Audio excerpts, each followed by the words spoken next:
السلام علیکم محترم عزتمنو قدرمنو مسلمانانو ورونو، امید لرم چې جوړ او روغ به یاست او د صحت جامې مو په تن باندې د هیڅ شي په باره کې الله تعالی نه دي فرمایلي چې روژې ډېرې ونیسئ، لمونځونه ډېر وکړئ، تلاوتونه ډېر وکړئ، جهادونه ډېر وکړئ، لیکن د ذکر په باره کې الله تعالی فرمایي چې زما ډېر ذکر وکړه، بې حسابه وکړه چې خلک تا ته نیونی ووایي چې دا خو بغیر ذکر هیڅ کار نه لري، همیشه ذکر کوي.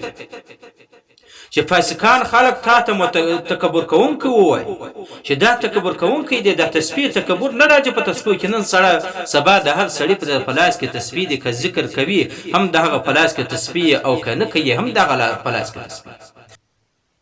لیکن په هغه شي کې تکبر راځي، په هغه شي کې ریاکاري راځي چې کوم چې په ګوته چې ایستلی په هغه باندې بیا بټنې ورویې چې دغه په حساب سره کوي، ځان ته هم ښیې، خلکو ته هم ښیې، الله تعالی ته هم ښیې.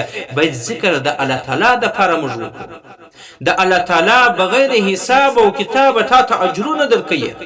باید دغه ذکر هم بغیر حساب کتاب، سا بغیر حساب کتاب درکړی ده، لیدل الله تعالی بغیر حساب کتاب، اوریدل بغیر حساب کتاب، پوهېدل بغیر حساب کتاب، نعمتونه بغیر حساب کتاب الله تعالی تا ته درکړي دي.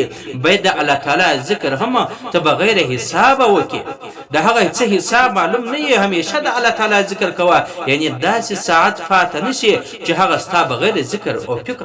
ابن ماجه کې حدیث نقل کړی دی چې سړي دا کلمات وویل: یا ربي لك الحمد كما ينبغي لجلال وجهك وعظیم سلطانك. ای الله تعالی دې حمد او ثنایې څنګه چې ستا سره ښایي، څنګه چې ستا غټوالی دی او څنګه چې ستا سلطنت او باچي ده. فرشتې حیرانې شولې چې اوس د ده دپاره ولیکو چې الله تعالی ته عرض کوي چې الله رب العالمین د پلانکي سړي خو دا کلمات وویل، اوس د ده دپاره څه ولیکو؟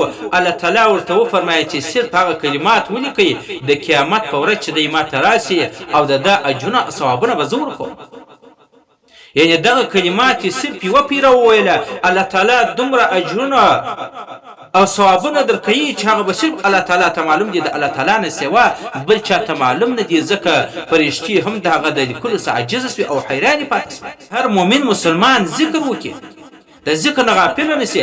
حضرت معاذ بن جبل رضی الله عنه څخه روایت دی چې کله د مسلمانانو په باره کې الله تعالی فیصله وکړي چې جنت ته داخل شي، دی به پر هیڅ شي باندې افسوس نه کوي، هیڅ شي باندې به ارمانجن نه یې، صرف د دا ارمانجن به چې کم ساعت یې بغیر ذکر تیر سوی دی، کم ساعت کې د ذکر نه دی کړی، دغه به تمنا کوي، دا به ارزوی خواهش کاش په دغه ساعت کې ما ذکر کړی وی. د الله تعالی څومره رضا پر دې ذکر کول باندې موقوفه ده. باید هیڅ کله داسې ساعت پر ما تا باندې تیر نه شي چې په هغه کې ما ته د الله تعالی ذکر نه کړي. همیشه د الله تعالی په ذکر باندې خپله ژبه یې نودول.